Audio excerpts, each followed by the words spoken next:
We start our journey in the 11th century in the north of India.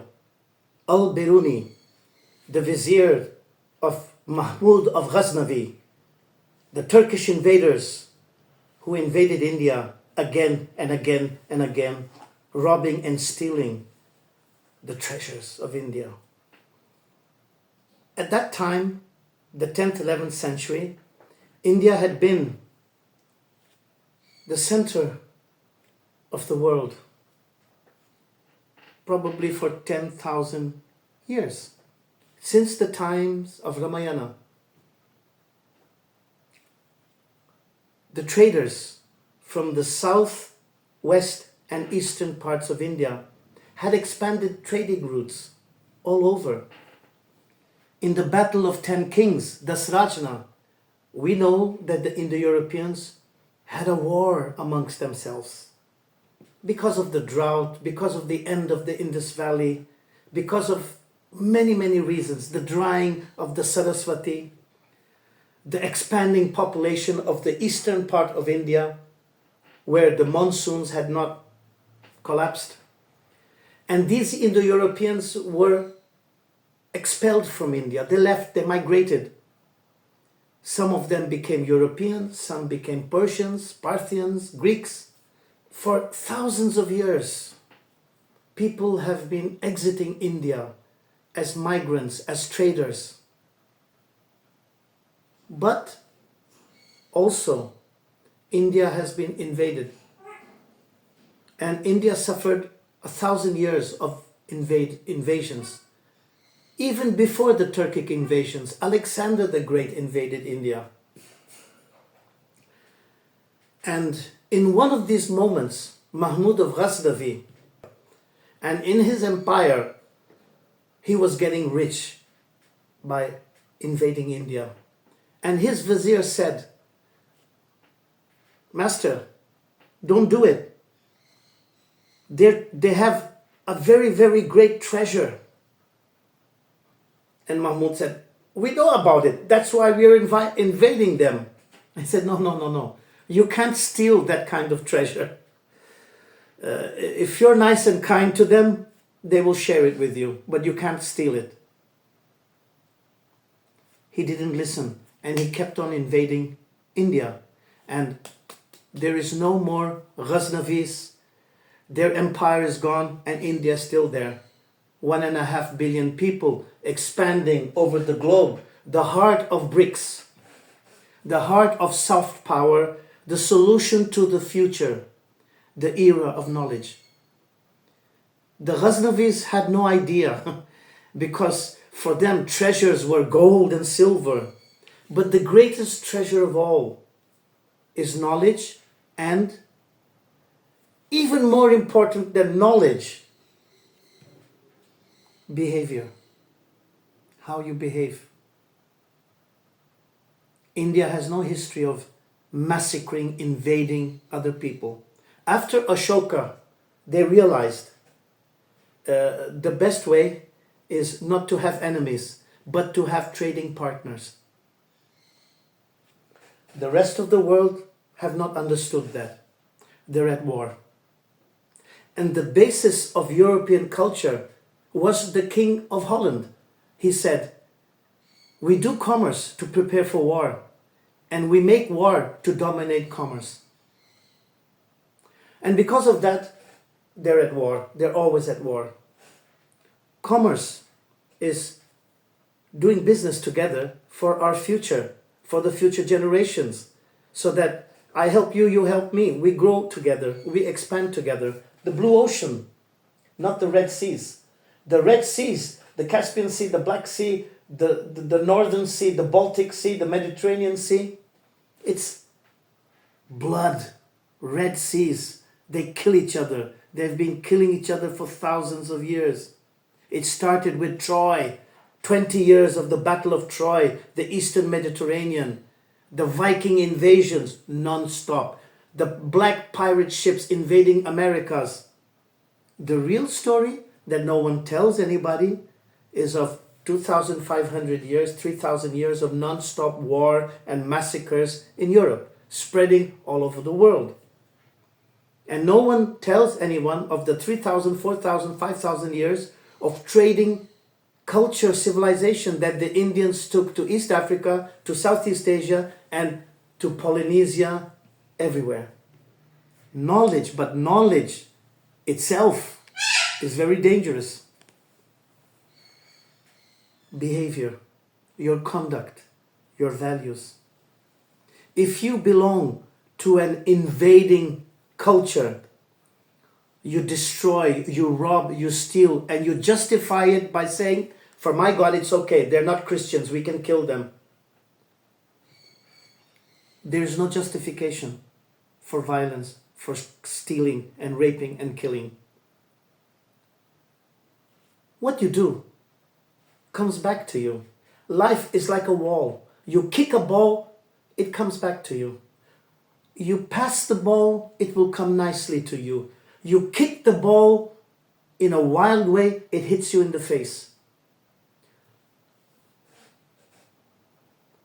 As long as we behave decently, correctly, with dignity, and treat everyone kindly, gently, you will have a future.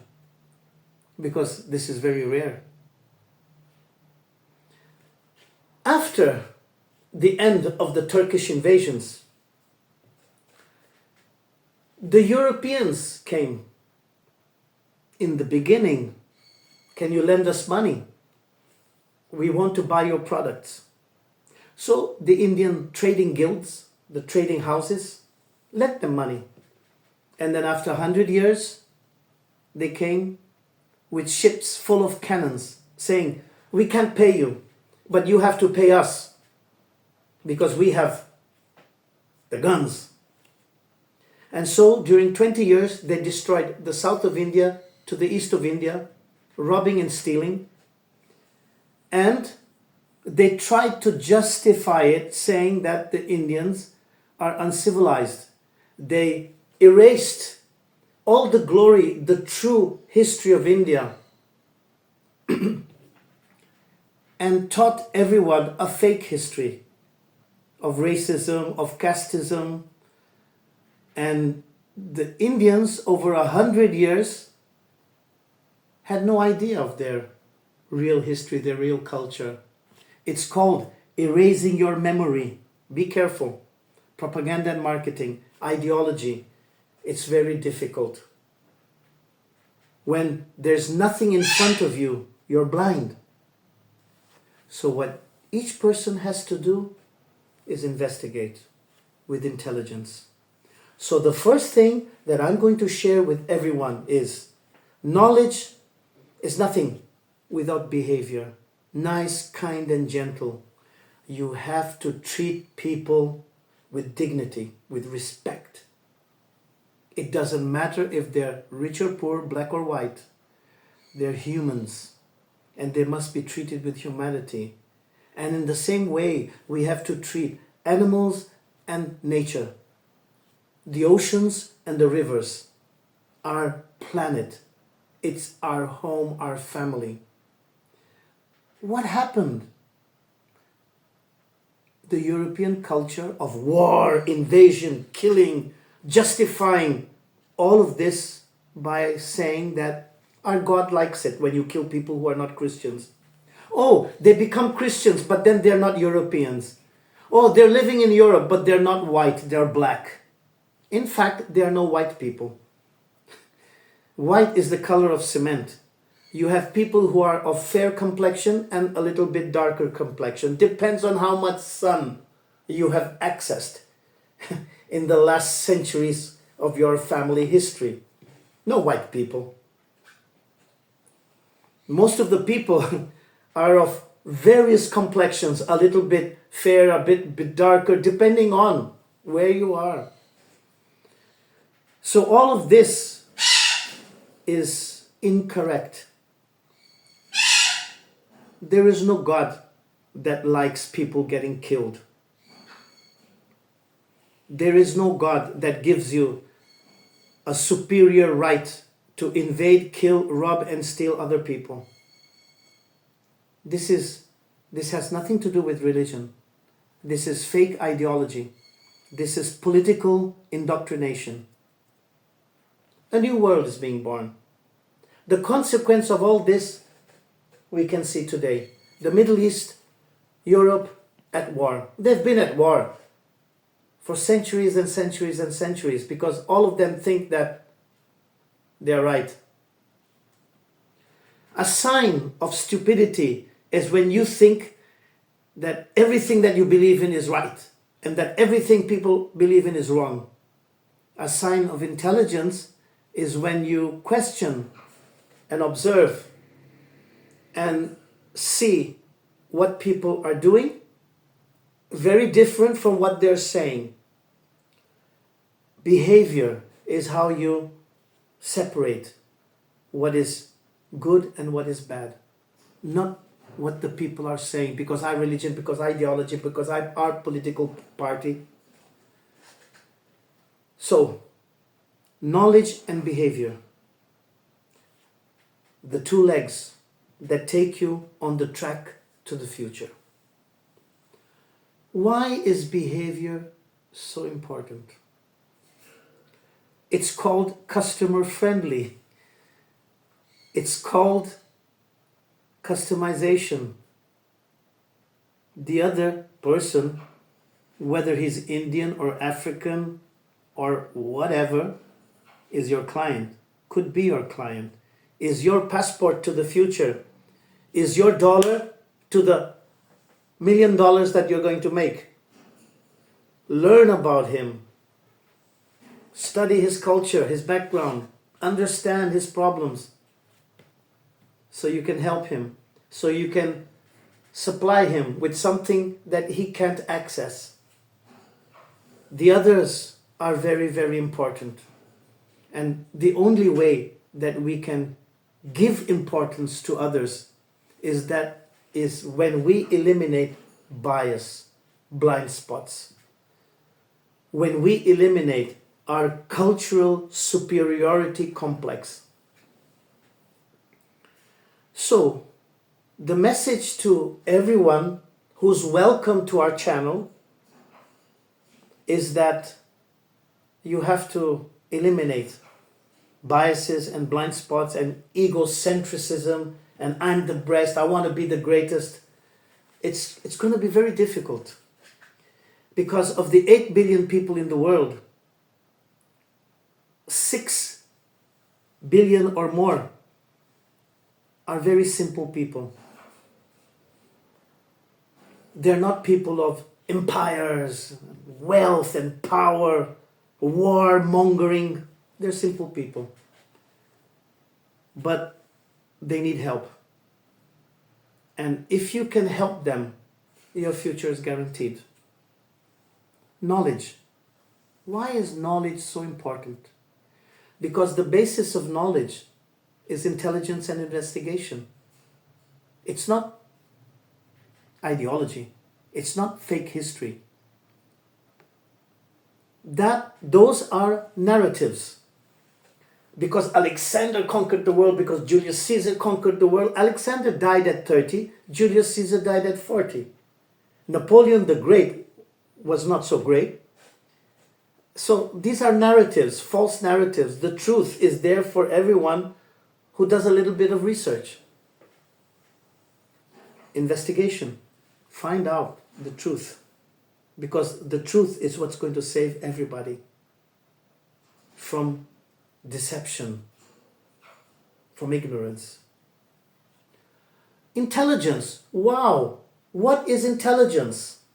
There are 8 or 10 types of intelligences, but 2 are very, very important that everyone has to learn. And basically, everyone's illiterate because these 2 types of intelligence are not taught at school or anywhere. Why? Because they set you free. No one wants young people to be free. They want to keep you in the factories, in the offices, which are the same as factories, for 20, 30, 40 years, making money for them. I worked for myself. all my life. I never had a job. I worked on myself so that I could survive in a decent way without lying, without cheating. You have to work on yourself so that you can work for yourself. You have to get better at getting better. You have to get better at being a better person. So knowledge is about intelligence. And what are the two most important types of intelligence? Conceptual intelligence, systemic intelligence. Wow. What's that? No one's ever heard about it. Learn the concepts. It's not ABC. What's the concept? Spillover. Wow. What's spillover? If you're prepared, if you're ready, if you're willing, if you're educated, if you're smart, you have a lot of extra time, a lot of extra energy because everything's easy. You don't have to kill yourself to do a little bit because this is where you are, this is where things are. There's a lot extra. So you have spillover. You have extra energy, extra time to look, to investigate, to develop yourself, to mature, to earn more part-time gigs. So the concept of spillover is very important. Another concept which is very, very important is company. Oh, what does that mean? It means eating bread together, sharing bread. After 20 years of serving Rome, the legionnaires were allowed to be free and were given properties. And 20 of them got together and created a company where they worked together and shared bread together. So a company should understand this. It's not billions or millions for the CEOs and nothing for everybody else.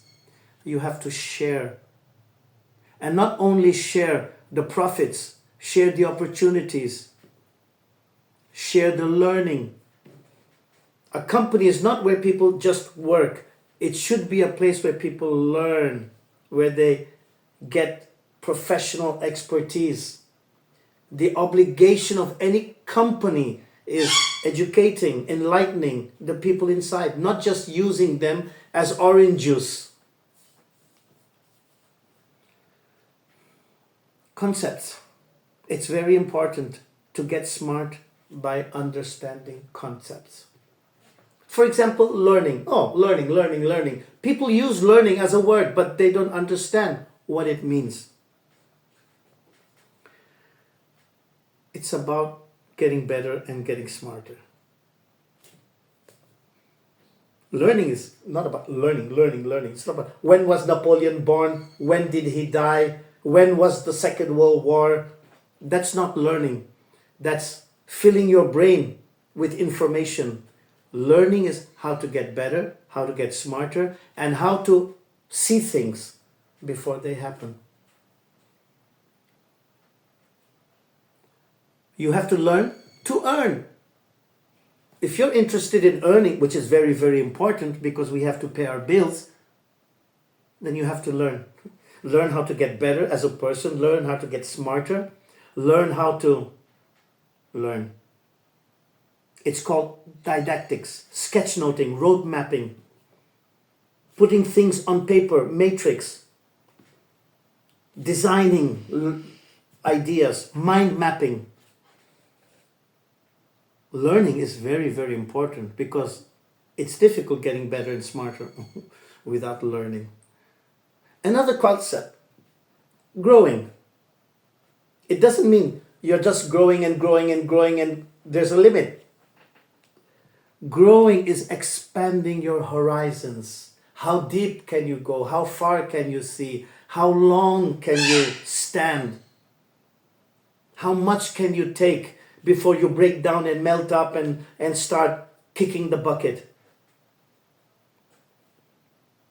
Do you have resilience? So the more you grow, the stronger you get. It's like trees. Trees are growing. The 100-year-old trees have enormous barks, trunks, full of nutrients. They have enormous canopies where they receive light, sunlight. So growing is like the trees grow, expanding, becoming deeper and wider, accessing more knowledge, enlightenment. If you live in a bubble, it's all about my football team, about our family reunions, and about my career, you stop growing. And when you stop growing,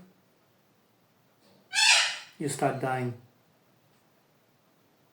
Learning, growing, adventures, discoveries, it's what keeps you alive and kicking.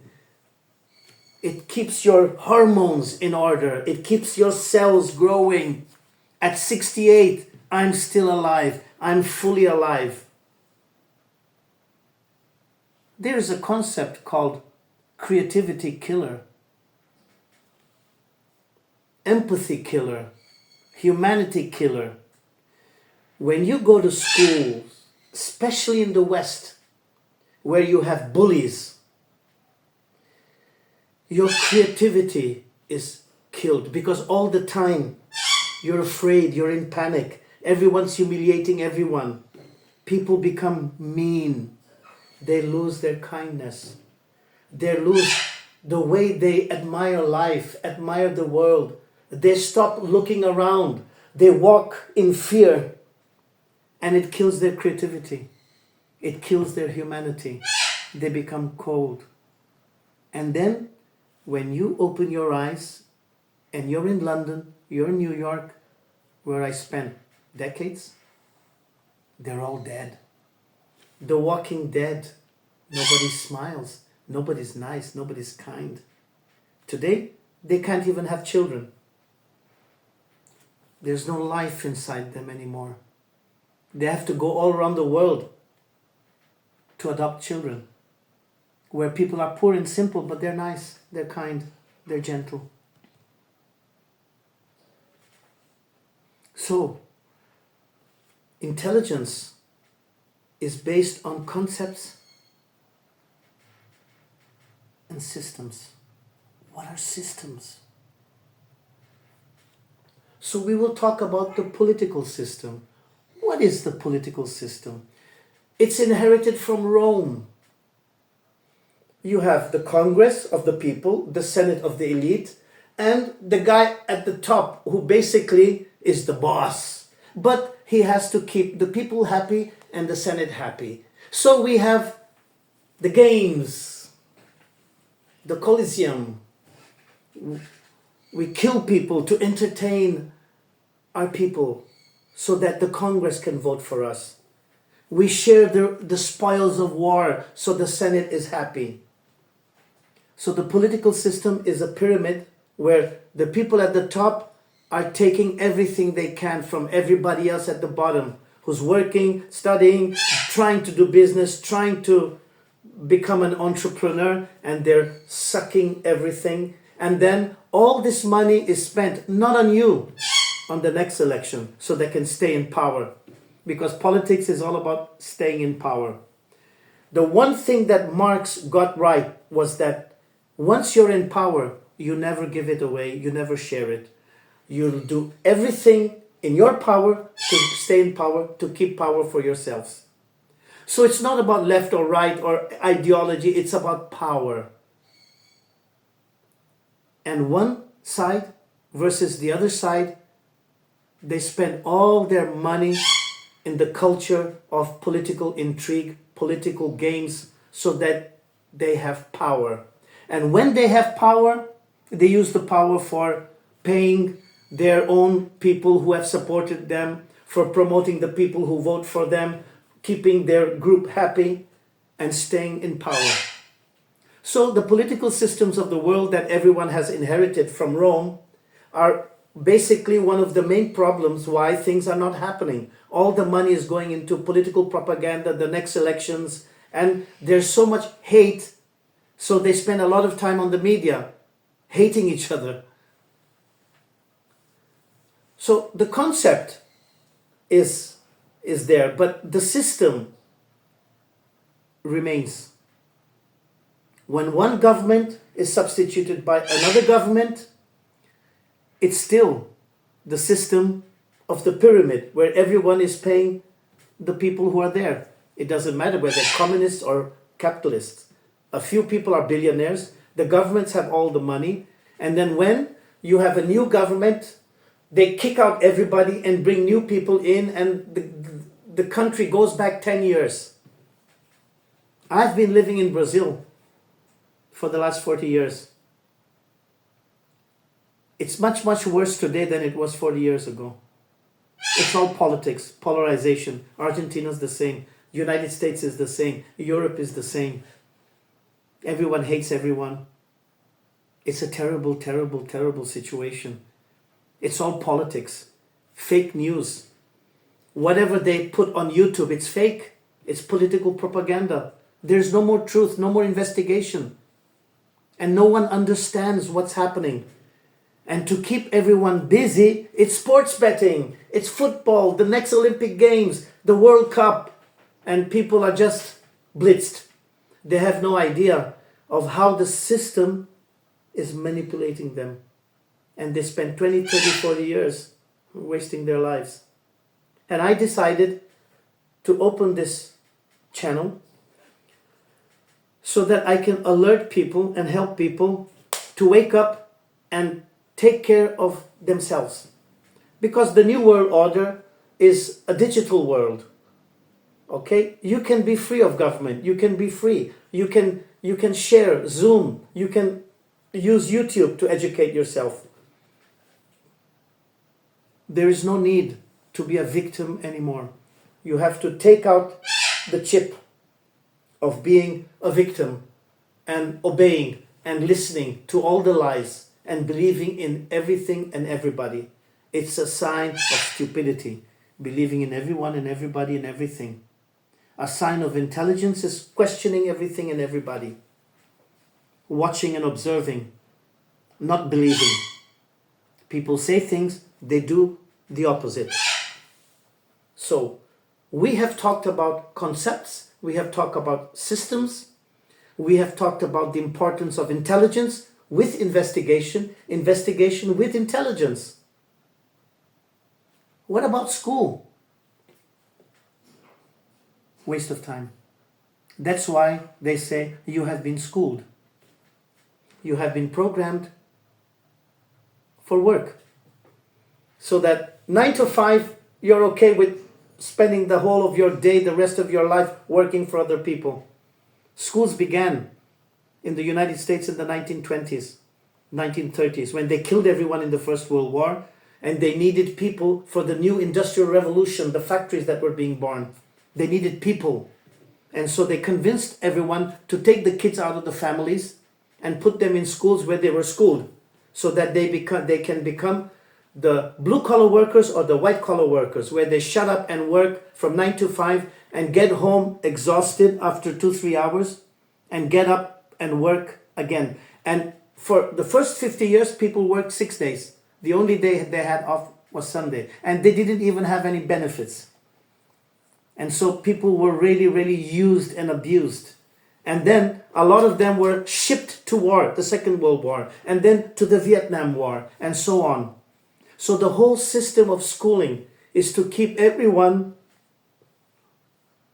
blinded and busy, without access to learning, to getting better, to getting smarter, to real intelligence and investigation, to conceptual systemic intelligence. And so we have lived over the last 100 years. And the IQ, the intelligence of people, has gone down and down and down. The time that people can focus, it's called attention span, has decreased. From 3 minutes today, it's about 15 seconds or 10 seconds. So people have been mentally destroyed with all these distractions. The screens, people are screenoids, scrolling, sports betting. Everyone's there, but no one's there because each person is on the screen. There's no togetherness anymore. So I decided I will be there with you. If you have questions, send them to us. If you want to connect, enter in contact with us. I'm there for you for whatever time I have left, I will try to share experiences, moments, insights, stories, and try to keep everyone awake. Thank you for watching.